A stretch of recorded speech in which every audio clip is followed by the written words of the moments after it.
There's a place in Canada where sunrises are so stunning, they feel like a dream. Where land and sea meet, creating over 3,000 kilometers of pristine coastline. Where the mist from the mountains looks so thick, you can reach out and grab it. In one of the most western points of the most western province, and one of the final places to receive the morning sun, Vancouver Island seems to have this magnetic pull. Canadians and the rest of the world visit every year to tour the capital city, to learn about the rich history of Indigenous cultures dating back thousands of years, and to experience this diverse landscape that's just begging to be explored. In a province that's rich with so much natural beauty, Vancouver Island somehow seems to emerge as the jewel of British Columbia. I'm Beth Deer, and this is Postcards from Vancouver Island.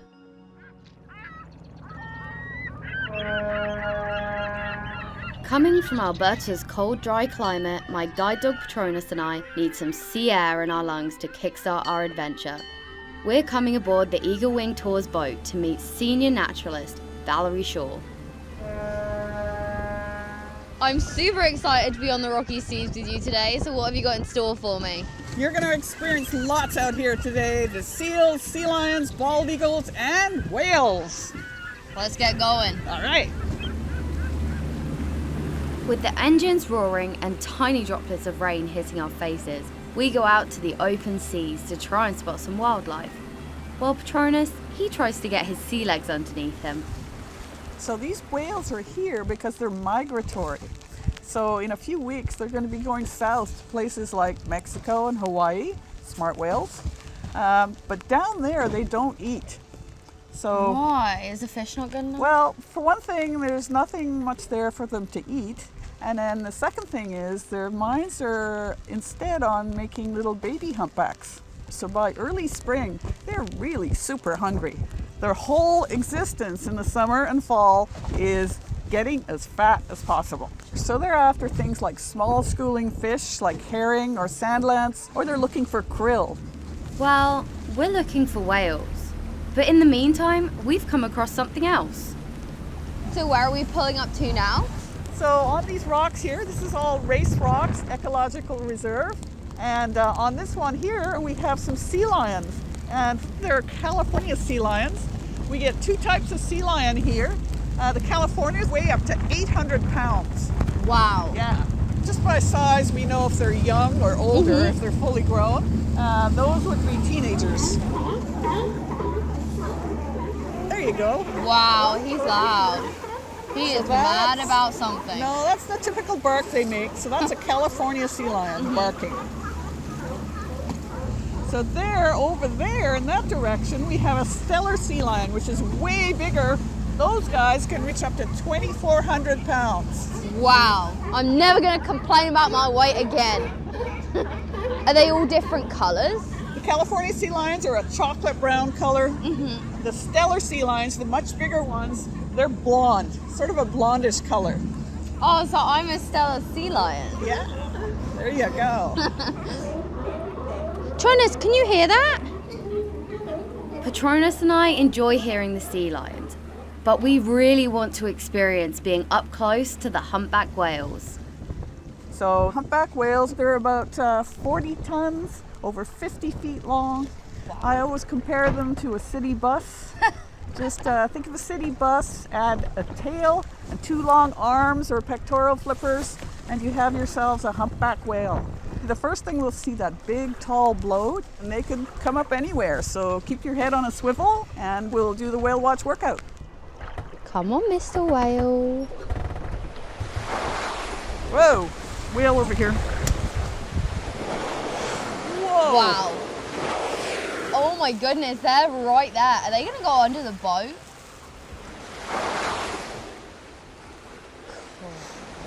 Wow. Oh my goodness. Sounds like they're talking to each other when they blow the water out. Just having a whale chat. So what that blow is actually the warm air coming from their lungs and meeting the dry cold air, and so it condenses. And also there's a little bit of water in the blowhole area that also blows up like that. So that's what the spray is.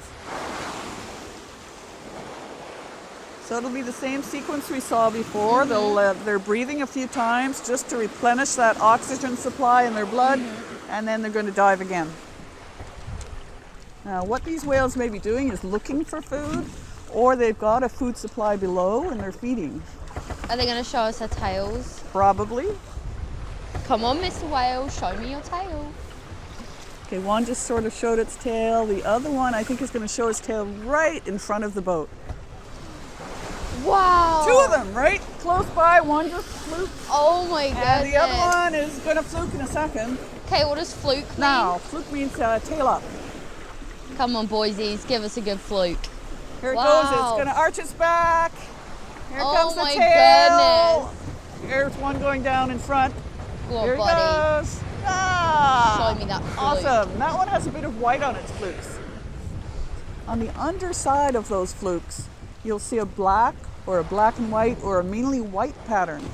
And that pattern is unique to every whale. Wow. Just like a human fingerprint. So that's how we can identify individual whales. Just when we think the experience can't get any more special, one of the whales begins to continuously slap his massive fluke again and again on the surface of the water. Oh, wow. Big one. That was huge. Can you see some of that? No, I can hear it though. Patronus, did you hear that? It's your whale friend talking to you. I think Patronus is more interested in getting dry, but I know that that whale is saying, "Hi Beth, welcome to Vancouver Island." After drying off and a good night's sleep, we're ready to explore the city of Victoria. Not only can this beautiful city boast for being the capital of British Columbia and having the second oldest Chinatown in North America, but it's also home to Fantan Alley, the narrowest street in the country. Coincidentally, it's also the beginning of the Trans-Canada, the world's longest highway that connects Canada and Canadians from the Pacific to the Atlantic coast. It's where Terry Fox had planned to finish his Marathon of Hope. Named after Queen Victoria, the British influence is evident here. The beautiful harbours, the architecture, and the castle. Yes, there's a castle. John Hughes, the executive director of Craigdarroch Castle, is our guide to this historic landmark. Now, this might seem like an odd question, but this seems like a kind of funny place to have a castle. Why in the middle of Victoria? Well, at the time it was built, it was actually on the outskirts of Victoria, on the highest point of land, sort of looking down on the city. And for Robert Dunsmuir, it was a statement of wealth. Would you mind describing the architecture to me? We describe it as Richardsonian Romanesque. So there's elements of the Romanesque style, the big arches, you've got columns and that sort of thing. But if you take a look at the roof line and the chimneys, there's a bit of Queen Anne elements in there. And of course, this wraparound veranda was certainly not something you would have seen in Europe. It was much more a North American affectation. So it's a bit of a hodgepodge of design styles. Kind of like a ranch-style house, but castle-style. Yeah, 21,000 square feet of ranch-style house. Well, let's go and check out this very expensive castle. Wonderful, come on in. Patronus, let's go. John chatted with me in one of the more popular rooms, the drawing room. It's in this room they would have relaxed and entertained. So why did he decide to build the castle? You know, when his estate is worth between $15 and $20 million in 1889, sort of one of the upper leaders in the Legislative Assembly, you're representing Nanaimo, you're making public statements and political speeches, and owner of one of the railroads on the island, the only railroad at that time, I guess you need a statement of wealth. And as far as we know, this was really a retirement home, a way to spend the money that he had, and sort of an opportunity to perhaps marry his daughters off into society. Yes, I had cash to splash. Yes, that's a good way of putting it.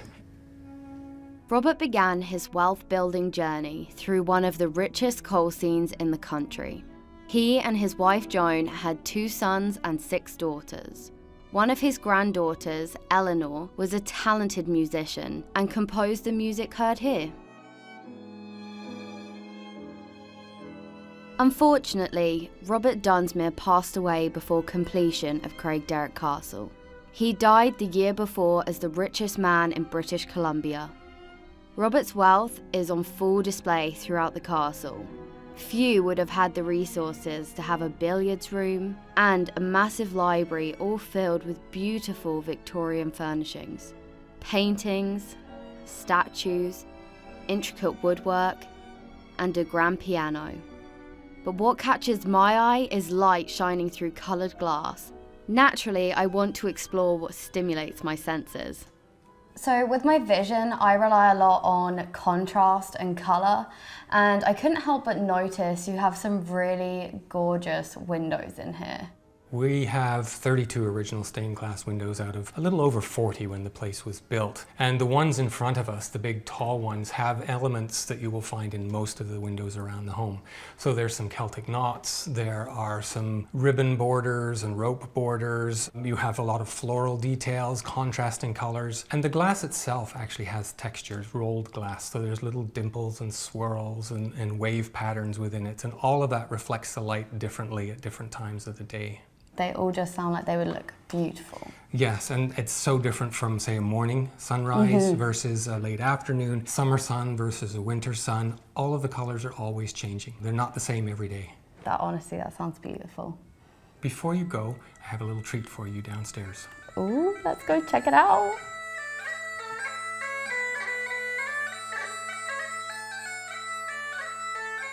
Everyone loves treats, especially Patronus.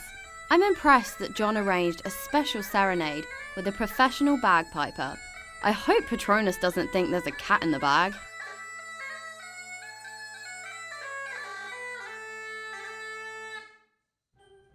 The Nanaimo Bar, the 3-layered, sticky, chocolatey dessert you eat every Christmas. Ever wonder where it came from? The city of Nanaimo, with its vibrant urban centre and beautiful harbour, is also the birthplace of this Canadian classic dessert. It's so famous, there's even a Nanaimo Bar trail with 39 stops, which include weird, wacky, and wonderful interpretations of the bar. Being a chocolate lover, I feel it's my calling to experience some of these myself. I wonder what I'll find. More to come on Postcards from Vancouver Island. You're watching Postcards from Vancouver Island. I'm Beth Deer. Vancouver Island is massive. It's the 43rd largest island in the world. There's mountains and forests and lakes with their own islands.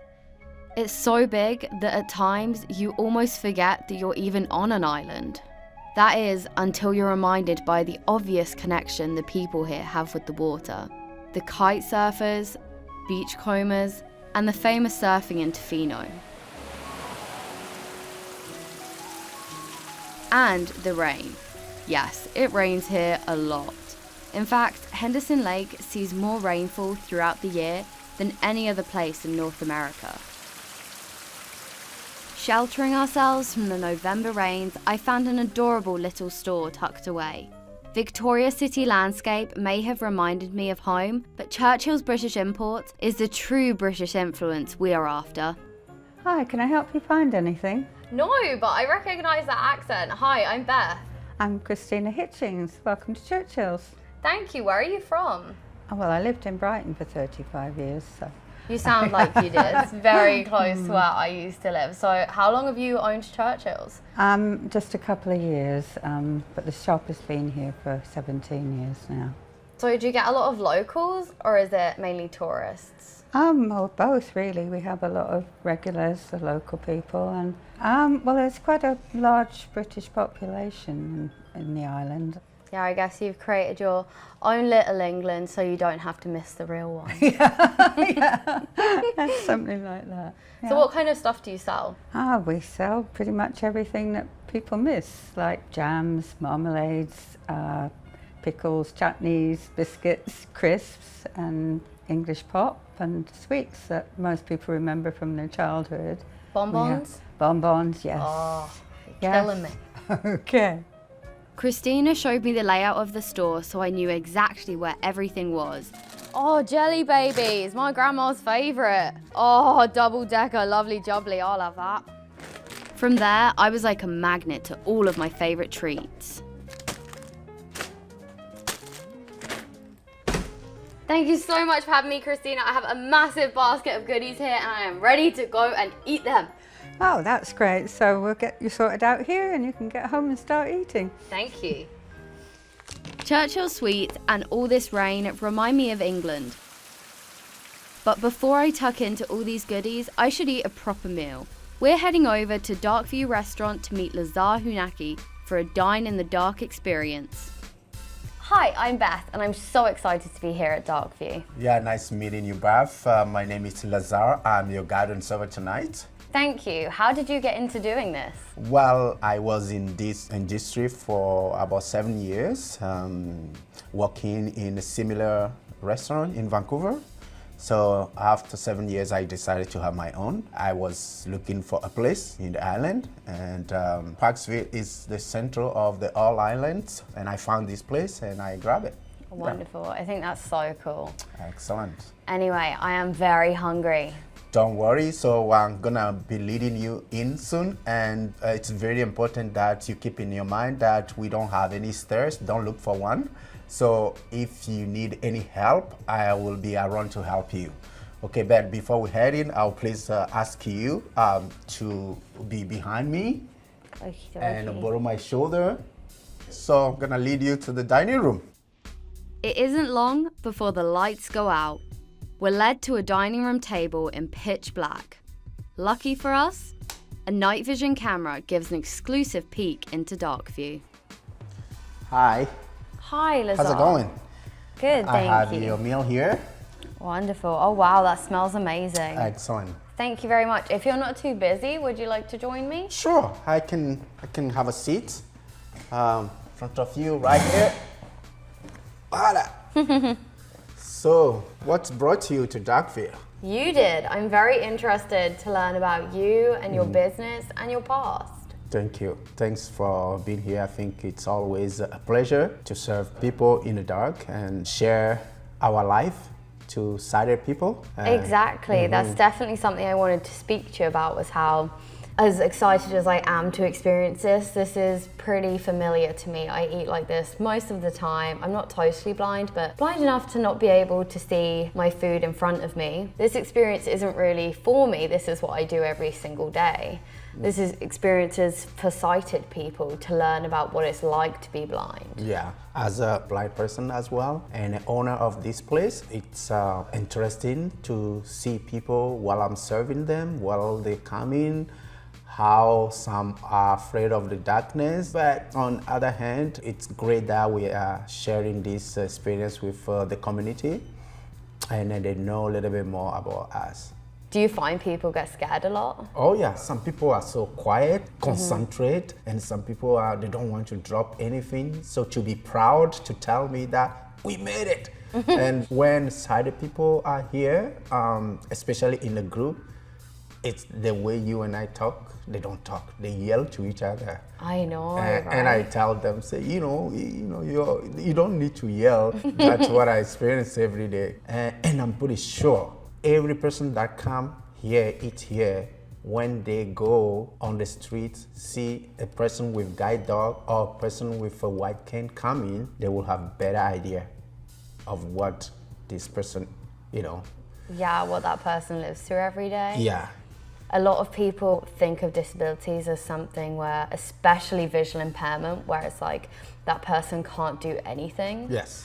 And for you, as the owner and the server and the person that is actually the one helping a sighted person is very important for other people to witness.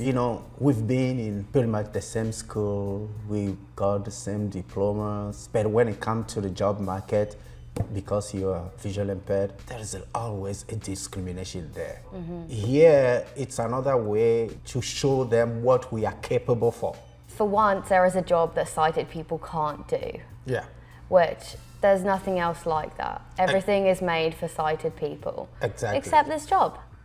Well, Lazar, thank you so much for having me, but most of all, thank you for educating the general public on what it's like to live like us every day, because I don't think enough people do that, so thank you. My pleasure. Anytime you're in town, please pop in. Now leave me alone so I can eat my food. All right, I'm running. The amazing work Lazar does really warms my heart. And this pasta chicken, well, it warms my stomach. And now, it's time for something sweet, but not my goodies from Churchill's. Our first stop on the Nanaimo Bar Trail. Perkins Coffee Company has been serving the original Nanaimo bar for over 10 years. Think chocolate with butter icing and a crumbly base. The classic Nanaimo bar is definitely my cup of tea. Stay tuned for more postcards from Vancouver Island. Welcome back to Postcards from Vancouver Island. I'm Beth Deer. Englishman River Falls. Rushing water drops over 75 feet straight down to a narrow gorge. Mist fills the air surrounding the cascading waterfall in between the breathtaking canyons. The sound of the water falling is honestly like nothing I've ever heard before.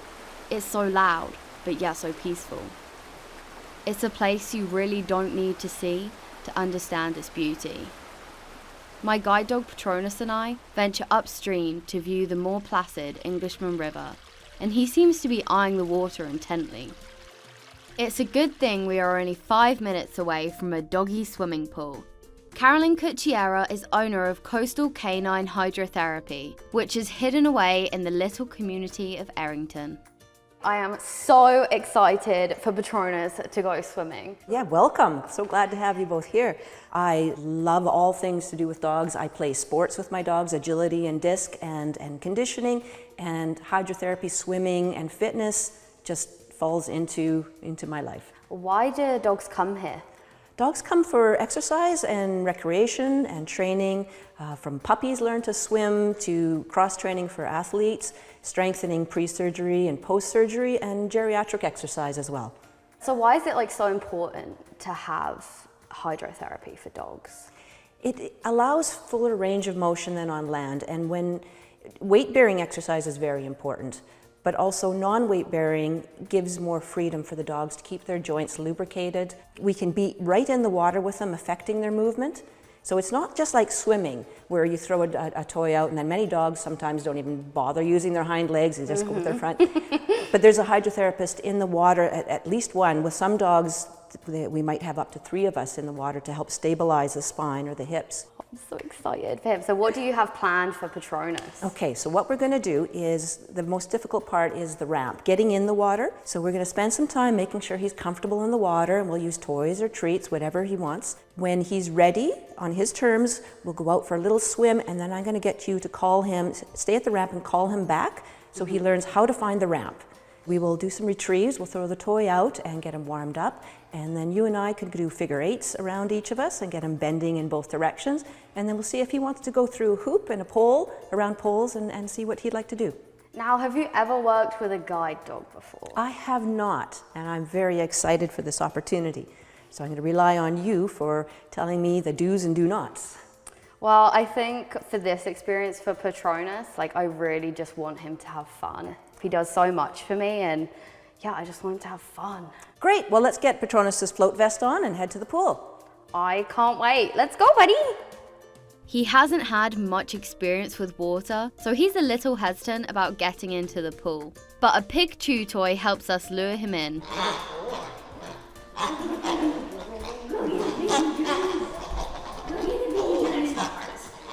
He's still kind of nervous, so I get in the water with him to see if he'll play some fetch with me.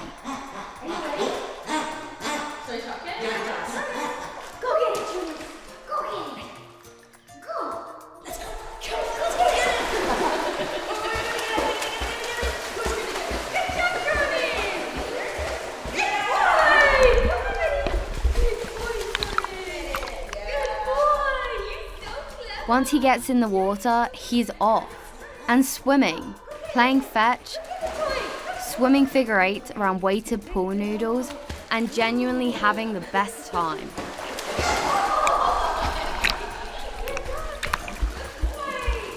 You know, trust is a funny thing.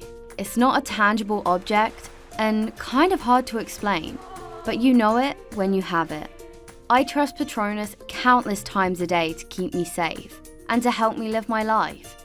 And today, he trusted me to have fun.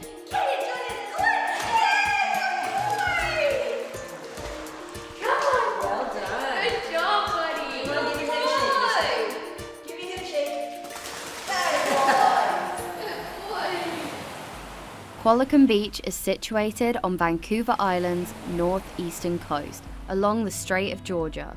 When the tide is low, you can walk a kilometer, straight out. The name Qualicum comes from the Pentlatch language, meaning where the chum salmon run.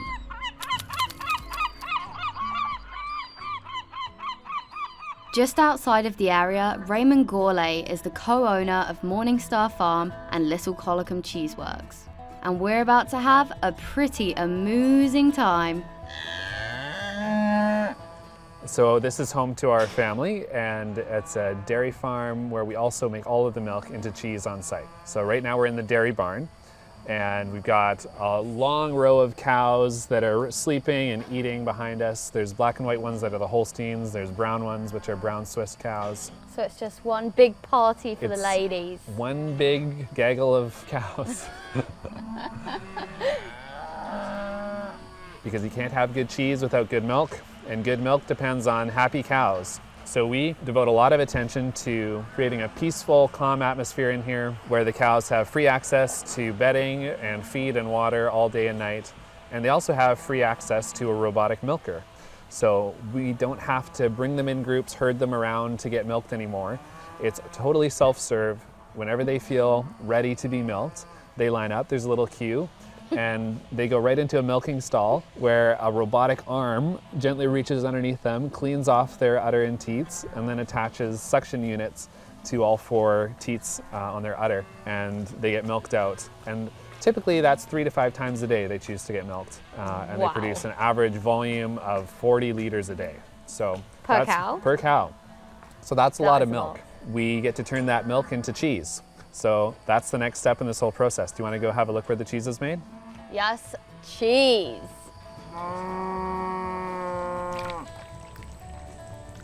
We've got our hairnets on, our aprons on, and this is the cleanest cheese place ever. That's right. It's all about controlling bacteria and creating a really sanitary, clean environment for the cheese to flourish. This is where we carry on the beautiful tradition that is cheese making, this convergence of art and science and love all in the same process that turns milk into cheese. So what is the process? How do you turn milk into amazing cheese? It's a great process. We have the wonderful privilege of having our own milk. So every morning we receive fresh milk from the cows into an enormous stainless steel vat, and it holds 2,000 liters. It's the size of a hot tub. So the first step is to pasteurize, and that kills all of the bacteria in the milk. So we heat it up to 63 degrees Celsius for half an hour, and then we cool it down as quickly as we can. That kills all of the bad bacteria that could be there, but it also kills all of the good bacteria. So the next step is adding new bacteria into it, and that's really the step at which you determine which kind of cheese you're about to make. And when it's just right, we add a synthetic alternative to rennet, and that turns all of the mass of warm cultured milk into a jelly. And that's the point when we put in our row of wire knives and we gently cut it into curds. So you may have heard of Little Miss Muffet, who sat on her tuffet and enjoyed her curds and whey. In the vat, we've got a huge mass of whey, which is a yellowy liquid. That's the kind of the byproduct of cheese. And then the curds. Then our vat raises up on an elevator so that everything can gently run by gravity through a huge hose into our large square molds. And they've got holes all through them so that all of the whey can exit. And then all that's left to do after that is to salt them and age them. So today's task is to flip all the brie to allow all the mold to grow. You ready to try it out? Let me flip the brie. What Raymond doesn't know is that brie just happens to be my favorite cheese. So entering an area of the factory that has racks of these hockey puck-sized morsels gets me hungry. All cheese takes time to turn into cheese, and this is brie. So the main thing that time allows for brie is the development of mold. That fuzzy white rind on the outside of a brie is indeed mold. And so to allow that to grow, we need to flip them every 2 days to make sure that the mold grows evenly. We've got a huge stack of brie in front of us. So just start closest to you and kind of one at a time, just flip them right over on the spot. I have to say they're very well laid out. They're in like perfect lines. The way that the whole brie tradition started is that in the damp alpine regions of France, promoting that white mold actually was a natural protection for the cheese. So that means that there's no black mold or kind of toxin-causing molds that will develop on the cheese if you inoculate it with the right kind of white mold, which is totally edible and totally delicious. And eventually, from the inside, just underneath the rind, it'll start to get oozy and gooey. And that's my personal favorite point in a brie's life, is when it's just oozy and gooey. I agree with you there. That is definitely my favorite kind of brie. This is our best seller, so we churn through a lot of this stuff. Some would say that is brilliant. Despite my cheesy remarks, Raymond fills a couple of glasses of fresh milk from an on-site dispenser, along with an assortment of cheeses for a little taste testing outside. So this is fresh milk. It was in a cow yesterday. Oh, wow. It's about 4% butterfat, and it has had nothing added or taken away or separated other than being pasteurized. It's just as it is out of the cow. Cheers. Cheers. Wow, that's so nice. It's pretty creamy, hey? Yeah, it's really creamy. So here we have our lovely 4 different varieties of some of the cheeses we make. The one closest to you has a purple marbling in it, and that's from red wine. So we call that Tipsy Jill. The next cheese is a totally different one. It's a raw milk cheese. That means it wasn't pasteurized, but it's aged over 60 days. So that kind of accomplishes the same goal of pasteurization in terms of food safety. That's called Mount Moriarty, named after one of the beautiful mountains that we look out on. And the third cheese has got onions, garlic, and paprika. Oh, I love paprika. It's called Qualicum Spice. The final cheese is the Island Brie. It's got that bloomy, it's called a bloomy rind, that white mold that you were talking about. And it's fully developed on this cheese. It's nice and ripe. So it's fairly gooey. And Okey-dokey. Give me the goo. yeah, you so can gooey it's sticking to the squeeze board. it a little bit and it really, Wow. you can see how gooey it is. Oh, yummy. Brie's just such a great cheese. I mean, I love brie. it's light enough that you get the flavor of the milk. That original sweetness is preserved in there, and it's got nutty overtones and kind of mushroomy overtones. Yummy. And that's the secret for good cheese. You need awesome milk. Well, it was utterly amazing. There are so many small communities scattered throughout the island. Parksville, Tofino, and Coombs. Coombs is famous for a country market called Goats on the Roof, although at this time of year, the goats aren't on the roof. But yet again, the Nanaimo Bar Trail draws us back to this picturesque city. A restaurant called Noodle Box has just what we're after. Imagine a spring roll with the Nanaimo Bar filling dipped in a curry caramel sauce. It's hot, it's crunchy, and it has a gooey sweet center. The finishing touch, a hint of curry with a lasting flavor of caramel. This needs to spring out and roll into the prairies. Postcards from Vancouver Island will return. This is Postcards from Vancouver Island. I'm Beth Deer. The vibrant colours of Vancouver Island are awe-inspiring. From the orange morning sunrises over the water to the snow-capped mountains in the distance, pink from the late evening sun. This place feels like a work of art. So we're taking this inspiration to the town of Courtenay in the Comox Valley. Here we'll visit a stained glass studio called Jan's Glass by the Sea. After the inspirational stained glass at Craigdarroch Castle, it was apparent this art form was something we needed to explore. The talented Jan Lidstrom was thrilled to bring us into her world. Okay, let's talk about glass a little bit first. What Comes kind? from all over the world. It is all over the world, in churches, in museums, in homes, everywhere. Stained glass is incredible. It gives a sense of permanence and tradition, and it just ultimately feels wonderful. And how did you end up getting into stained glass? I had 2 small babies and I was talking like them and I needed a night out. So I arranged for a babysitter and I had an old car. And so I went to take a mechanics course, but it was all full. And over at another table, they had stained glass. And I went, I can stain the glass, because I thought that's what you did. And that was it. I've never stopped since. I make windows, lamps, boxes, vases, tons of windows, of course. There's no limits for me. What are your favorite colors to use in your stained glass? Orange and red and amber. They're gorgeous. Yeah, I definitely like those kind of colors that match really well with the sun. I think I call them the happy colors. I would agree with that. They are definitely happy colors. Yeah, for sure. So tell me about someone that you've taught, like something interesting. When I was in Montreal, I had a fellow come in a wheelchair, and he was paraplegic. And so I taught him how to do glass, and I created a piece of board with an edge on it so things wouldn't fall off, and we figured out a way to clamp it onto his wheelchair. And so he would come to my store and I would give him lessons. And he got to the point where he was actually making a lamp, and a Tiffany lamp with a lot of pieces. Wow. It was very exciting. Yeah, that's incredible. Well, I have to be honest, as interesting as this is, I just want to get glassing. You want to get glossy. I Okay, do. let's do it. I do. Okay, here we have a piece of glass. It is smooth on one side and rough. Would you like to feel that? I would. Oh, that feels really cool. It kind of feels like it's been scratched with like a pen or something. Yes, this is called glue chipping, and it's natural glue. So you have to sandblast the glass, you boil hot animal glue, you pour it on, and as it dries and cools, it picks up on the surface of the glass and takes it off. It's incredibly beautiful. So you could even glue chip a design onto a clear glass. Your glass cutter, right?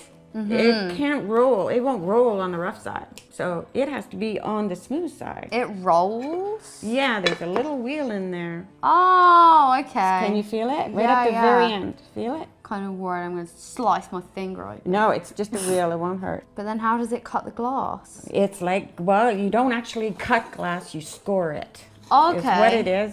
And what you're doing is kind of heating up those molecules. So I'm going to cut one Yeah. with you. Okay. And I have to keep it up straight. Perfect. And run it against the ruler and press down. Okay. That sounds really nice. There we go. Now it's time to snap this piece. So I feel how Jan's hands are clasping either side of the scored glass, with her thumbs on top and her fist underneath. This gives a perfect, safe way to break the glass. And I'm just gently holding the glass. I'm not squeezing it. And all I'm going to do is snap. Safe and breaking glass shouldn't go in the same sentence. It is safe. It's now my turn to score and snap. Sounds like a new dance move. Okay. Am I holding it safe enough? You are. Okay. How was that? Oh, that snap is just like so satisfying. Is that cool? Oh, it's so nice. Wow. Snapping is fun, but it's time to move on to bigger and braver things, making our very own ornament by using the copper foil method. Jan's tip is always start with a good pattern, so we choose one that called for one square middle piece and 4 surrounding rectangles.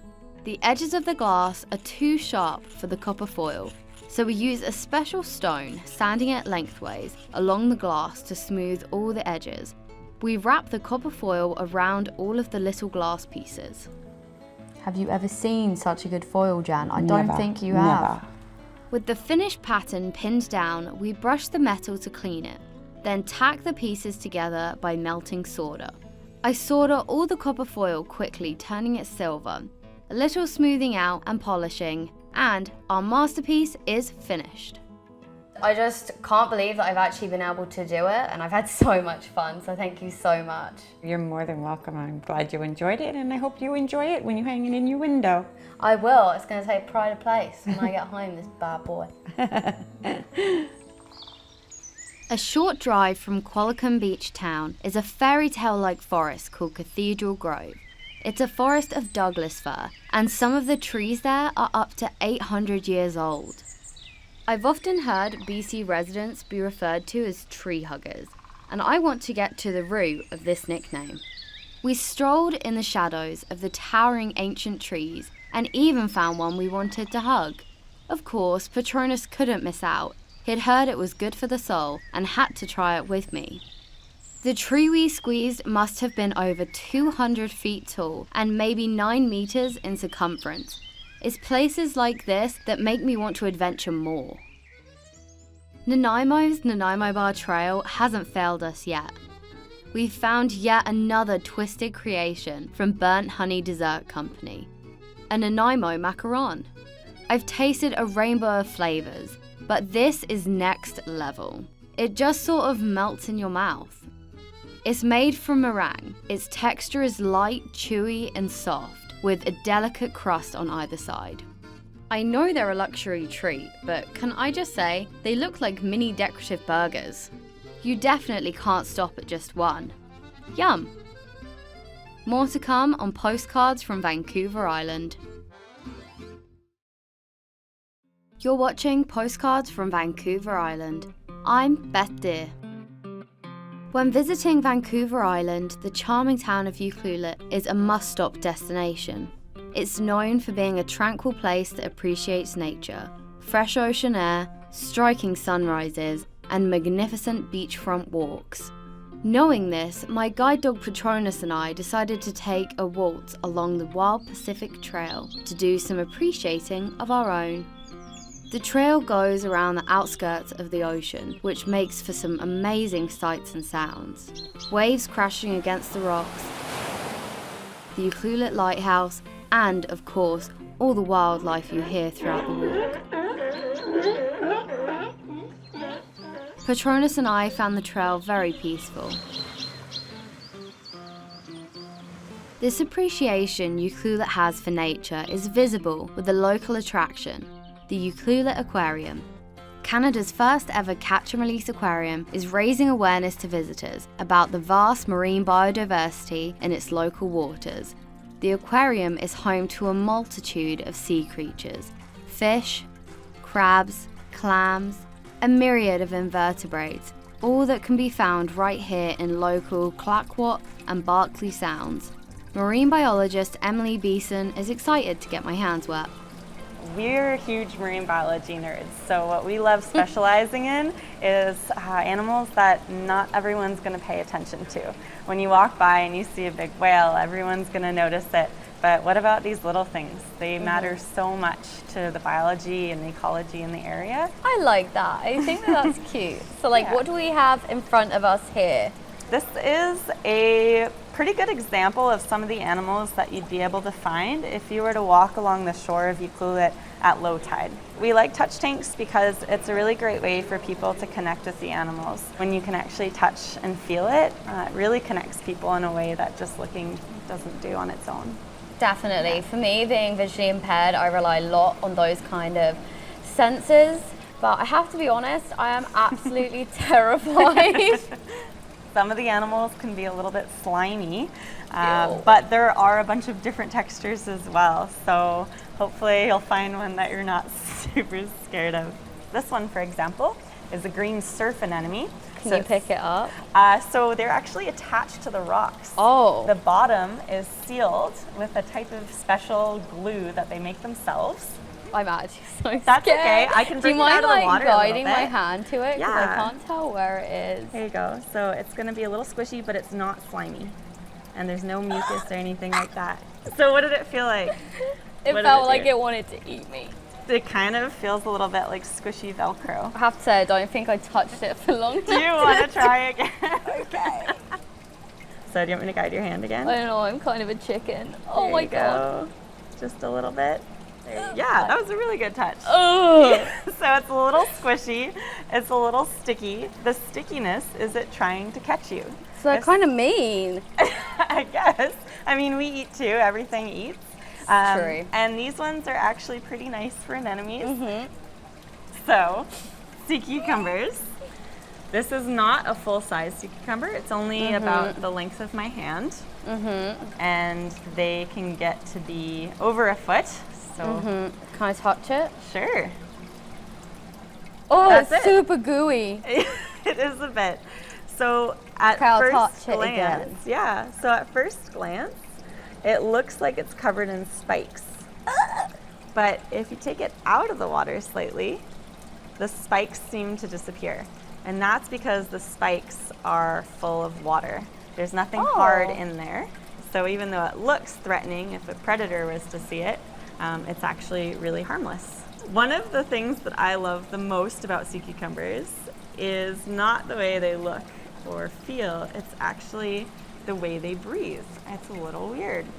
So most animals breathe out of their mouth. Sea cucumbers breathe out of their butts. Oh, well, I don't want to touch you again, but you are rather special. Yeah. Okay, what we got next? So one of the favorite animals, I think, of most people in this area are the sea stars. Is that what I would call a starfish? A lot of people, most people I'd say, call them starfish. The reason we've started calling them sea stars is because they're not actually fish. So sea stars are invertebrates. So kind of like the sea cucumber, they don't have any bones in their body. I'll feel the top of it first, and There then we I go. might try and hold it, but I'm not promising anything. That's totally fine. So I'm picking up a bat star. Oh wow, it's super like sandpaper. Yeah. Are you alright, mate? The top is purple, but turning it over, the underside is a lot more pale. Okay, I think I will brave it. Yeah? Yeah, can you put it in my hand though? Yes. Would you like it right side up or upside down? Right side up, please. Okay. There we go. So just hold No, it. upside down. I Upside changed my down. mind. Sorry. Okay. So I'll hold it under your hand. Oh, that's actually quite cute. Hi. You're my favourite so far. And it's not floppy at all, not like the sea cucumber. That's weird though. I feel like it's moving. It does move slightly. Yeah, they just move very slowly. So Can you take it back now, please? absolutely. Thank you. There is all of these beautiful creatures in the ocean here, and I'm so glad that I spent the time to come here and learn. I just think they're very, very wonderful creatures. And it's a good opportunity too, because not everyone wants to go in this water. I mean, the water I'm touching right now, that's only 10 degrees Celsius. It's really cold. Not everyone wants to go diving or snorkeling. Good way to see them without doing that. Most definitely. From the massive whale to the hand-sized sea star, we're learning that each species plays such a crucial role in the ocean's marine biodiversity. And people like Emily from the Ucluelet Aquarium and Valerie Shaw from Eagle Wing Tours are teaching us just how important that symbiotic relationship is to the ocean's ecosystem. After a long trip filled with so many wonderful experiences, what better way to end our adventure than with one last stop on the Nanaimo Bar Trail? A Nanaimo Bar Martini. Modern Cafe has just what the doctor ordered to send us back to Alberta, all warm and fuzzy. 1 ounce of vanilla vodka and ½ ounce of creme de cacao, ½ ounce of Baileys and 1 ounce of espresso, 1 ounce of milk, a squeeze of coconut syrup, and a squeeze of chocolate syrup, all shaken together with ice, then poured into a martini glass rimmed with chocolate. Finally, the letter M written in chocolate on top of this milkshake-like drink. The chocolate letter M is probably for Modern Cafe, but I think it stands for, maybe I'll have another, and savour every last drop of our time left on Vancouver Island.